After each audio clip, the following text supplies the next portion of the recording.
السلام علیکم ورحمۃ اللہ وبرکاتہ۔ میں ہوں ندیم اصغر عمری ندیری اور آپ دیکھ رہے ہیں جامعہ سبل السلام الدنکی۔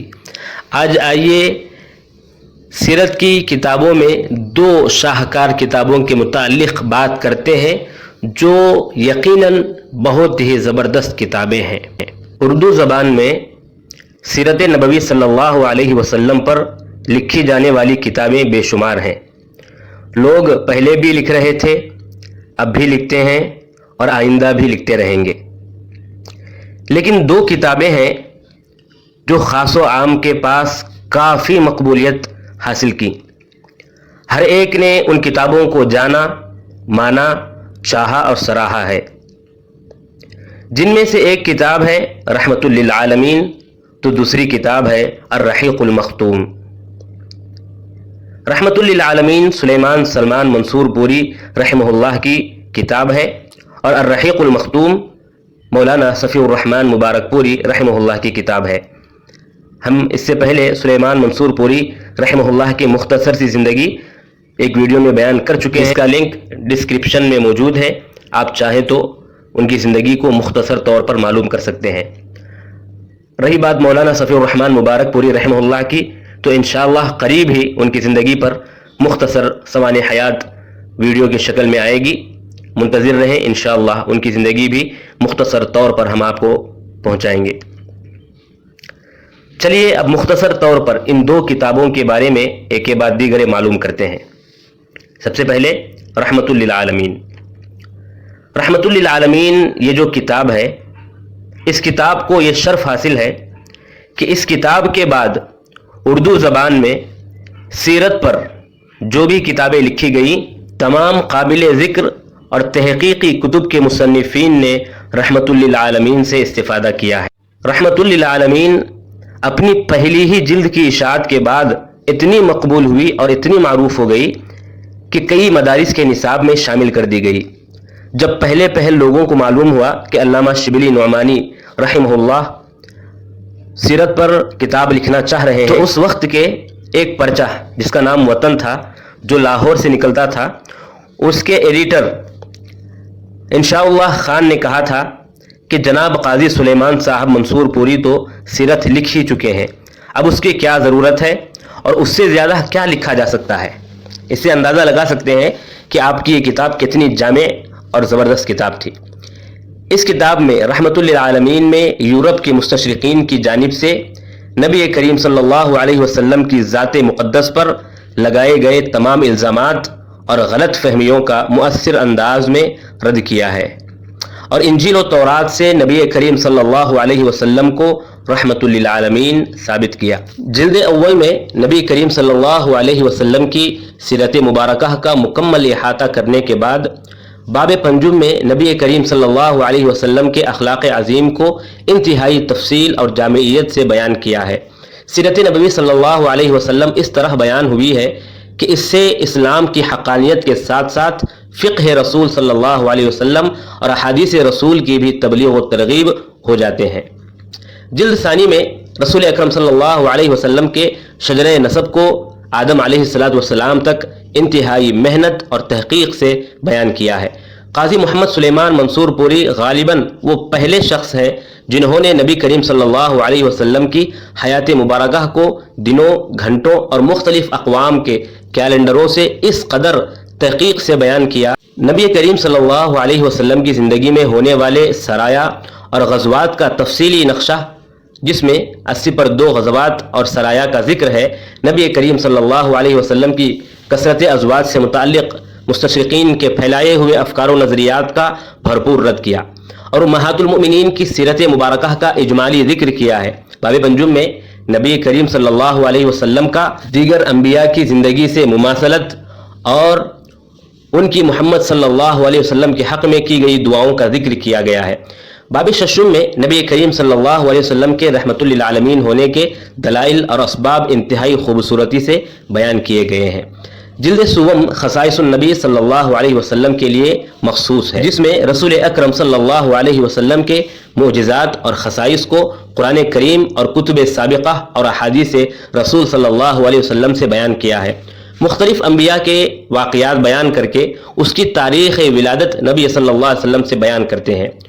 سلیمان ندوی رحمہ اللہ یوں لکھتے ہیں کہ مرحوم نے رحمت للعالمین لکھی، رب العالمین نے اس دنیا میں اس کو قبول کے شرف سے ممتاز کیا، امید ہے کہ اس کی رب العالمینی اور اس کے رسول کی رحمت للعالمینی دوسری دنیا میں بھی اس کی چارہ نوازی کرے گی۔ مولانا حسن مصنع ندوی لکھتے ہیں کہ خدمت سیرت کے سلسلے میں دوسرا اہم نام مولانا قاضی محمد سلیمان منصور پوری کا ہے۔ قاضی صاحب ریاست پٹیالہ پنجاب کے جج تھے اور وسیع النظر عالم اور محقق تھے۔ ان کی مشہور کتاب رحمت للعالمین کی پہلی جلد 1912 میں شائع ہوئی۔ یہ کتاب سیرت رسول پر بحیثیت سیرت پہلی تفصیلی جامعیت کی کتاب تھی جو اردو زبان میں منظر عام پر آئی، اور قاضی صاحب کو اس مرکز سے خصوصی ربط تھا۔ حسن میاں نے تبصرہ اور تنقید کے ساتھ قاضی صاحب کو لکھا کہ اس کتاب کے بعد مجھے یہ کام کرنے کی ضرورت باقی نہ رہی۔ مولانا حسن مصنع ندوی نے 10 اہم خصوصیات رحمت للعالمین کی بیان کی ہیں، اور انہوں نے یہ اعتراف بھی کیا ہے کہ مصنف نے اس کے صفحات پر دماغ کے ساتھ ساتھ دل کے ٹکڑے بھی رکھ دیے ہیں۔ ایک ایک لفظ سے حب نبی اور حب انسانیت دونوں نمایاں ہیں۔ اب آئیے دوسری کتاب الرحیق المختوم کے متعلق بات کرتے ہیں، جس کے مؤلف جیسا کہ ہم نے کہا شیخ صفی الرحمن مبارک پوری رحمہ اللہ ہیں۔ انشاءاللہ قریب ہی میں ان کی زندگی مختصر طور پر ہم بیان کریں گے۔ الرحیق المختوم جو کتاب ہے، اس کتاب کے متعلق اگر ہم شیخ یعنی مؤلف کی زبانی ہی اگر ہم باتیں سنیں تو بڑی مزیدار باتیں ہیں اور اچھا لگتا ہے سننے اور پڑھنے میں۔ تو آئیے انہی کے ذکر کردے الفاظ کو میں یہاں پر دہرا دیتا ہوں۔ کہتے ہیں کہ یہ ربیع الاول 1390 پر 6 ہجری، مارچ 1970 پر 6 عیسوی کی بات ہے کہ کراچی میں عالم اسلامی کی پہلی سیرت کانفرنس ہوئی، جس میں رابطہ عالم اسلامی مکہ مکرمہ نے بڑھ چڑھ کر حصہ لیا، اور اس کانفرنس کے اختتام پر ساری دنیا کے اہل قلم کو دعوت دی کہ وہ سیرت نبوی کے موضوع پر دنیا کی کسی بھی زبان میں، زندہ زبان میں مقالے لکھیں۔ پہلی، دوسری، تیسری، چوتھی اور 5ویں پوزیشن حاصل کرنے والوں کو الگ ترتیب 50، 40، 30، 20 اور 10,000 ریال کے انعامات دیے جائیں گے۔ یہ اعلان رابطہ کے سرکاری ترجمان اخبار العالم الاسلامی کی کئی اشاعتوں میں شائع ہوا، لیکن مجھے اس تجویز اور اعلان کا بر وقت علم نہ ہو سکا۔ کچھ دنوں بعد جب میں بنارس سے اپنے وطن مبارک پور گیا تو میرے پھوپھو زاد بھائی اور میرے استاد محترم مولانا عبد الرحمن صاحب مبارک پوری حفظہ اللہ دونوں نے مجھ سے اس کا ذکر کیا اور زور دیا کہ میں بھی اس مقابلے میں حصہ لوں۔ میں نے اپنی علمی کم مائگی اور نا تجربہ کاری کا عذر کیا، مگر مولانا مصر رہے اور بار بار کی معذرت پر فرمایا کہ میرا مقصود یہ نہیں ہے کہ انعام حاصل ہو، بلکہ میں چاہتا ہوں کہ اسی بہانے ایک کام ہو جائے۔ میں نے ان کے اصرار مسلسل پر خاموشی تو اختیار کر لی، لیکن نیت یہی تھی کہ اس مقابلے میں حصہ نہیں لوں گا۔ چند دن بعد جمعیت اہل حدیث ہند کے آرگن اور نقیب 15 روزہ ترجمان دہلی میں رابطہ کی اس تجویز اور اعلان کا اردو ترجمہ شائع ہوا تو میرے لیے عجیب صورتحال پیدا ہو گئی۔ جامعہ سلفیہ کے جو بھی طلبہ تھے، عموماً جس کسی سے سامنا ہوتا وہ مجھے اس مقابلے میں شرکت کا مشورہ دیتا۔ خیال ہوا کہ شاید خلق کی یہ زبان خدا کا نقارہ ہے، تاہم مقابلے میں حصہ نہ لینے کے اپنے قلبی فیصلے پر میں قریب اٹل رہا۔ کچھ دنوں بعد طلبہ کے مشورے اور تقاضے بھی تقریباً ختم ہی ہو گئے، مگر چند ایک طالب علم اپنے تقاضے پر قائم رہے۔ بعض نے مقالے کے تصنیفی خاکے کو موضوع گفتگو بنا رکھا تھا اور بعض کی ترغیب اسرار کی آخری حدوں کو چھو رہی تھی۔ بالآخر خاصی ہچکچاہٹ کے بعد میں آمادہ ہو گیا، کام شروع کیا، لیکن تھوڑا تھوڑا، کبھی کبھی اور آہستگی کے ساتھ۔ چنانچہ ابھی بالکل ابتدائی مرحلے میں ہی تھا کہ رمضان کی چھٹی ہو گئی۔ ادھر رابطہ نے آنے والے محرم الحرام کی پہلی تاریخ کو مقالات کی اصولی کی آخری تاریخ قرار دیا تھا۔ اس طرح اب مہلت کار کے کوئی 5.5 ماہ گزر چکے تھے اور اب زیادہ سے زیادہ 3.5 ماہ میں مقالہ مکمل کر کے حوالہ ڈاک کر دینا ضروری تھا تاکہ وقت پر پہنچ جائے، اور ادھر بھی سارا کام باقی تھا۔ مجھے یقین نہیں تھا کہ اس مختصر عرصے میں ترتیب و تسوید، نظر ثانی اور نقل و صفائی کا کام ہو سکے گا، مگر اصرار کرنے والوں نے چلتے چلتے تاکید کی کہ کسی طرح کی غفلت یا تذبذب کے بغیر کام میں جٹ جاؤں۔ رمضان بعد سہارا دیا جائے گا۔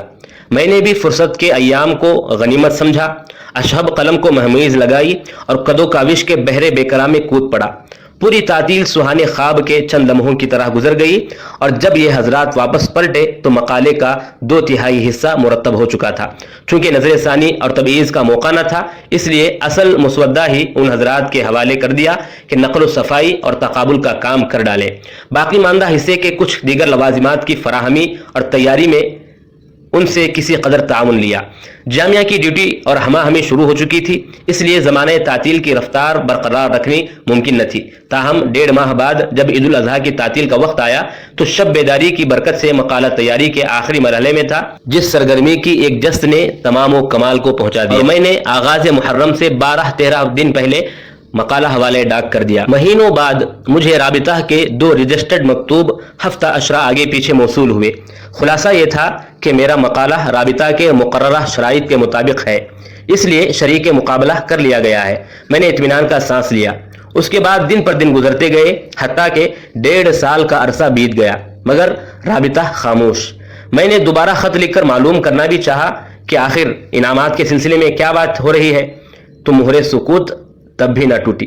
پھر میں خود بھی اپنے مشاغل اور مسائل میں الجھ کر یہ بات تقریباً فراموش کر گیا کہ میں نے کسی مقابلے میں حصہ لیا۔ 10 جولائی 1970 پر 8 کو چاشت کے وقت پوری رات مناظرہ کی شرائط طے کرنے کے بعد بے خبر سو رہا تھا کہ اچانک حجرے سے متصل سیڑھیوں پر طلبہ کا شور اور ہنگامہ سنائی پڑا اور آنکھ کھل گئی۔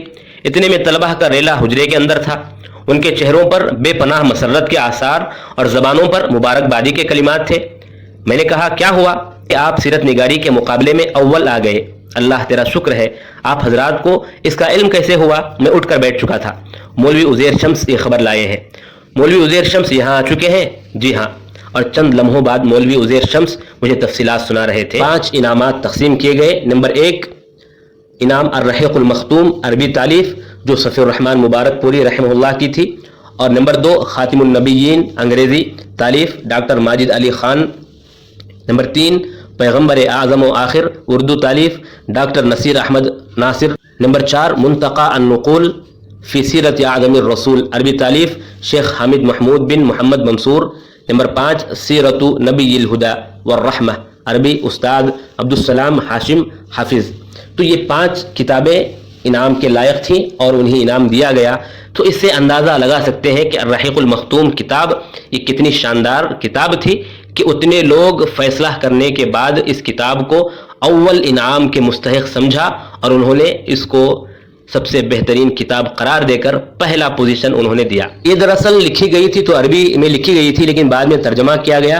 سلیس اور دل نشی انداز تحریر، غیر مستند روایات سے اجتناب، جہاں اس کو دیگر کتب سیرت سے ممتاز اور علمی معیار کو بلند کرتی ہے، وہاں سیرت رسول صلی اللہ علیہ وسلم سے بیان کیے گئے نکات سے قاری کے دل میں اللہ اور رسول صلی اللہ علیہ وسلم اور اسلام کی حقانیت نقش ہو جاتی ہے۔ جامعیت اور اختصار کے ساتھ یہ کتاب بیک وقت عوام اور علمی حلقے کے ذوق سیرت کو پورا کرتی ہے۔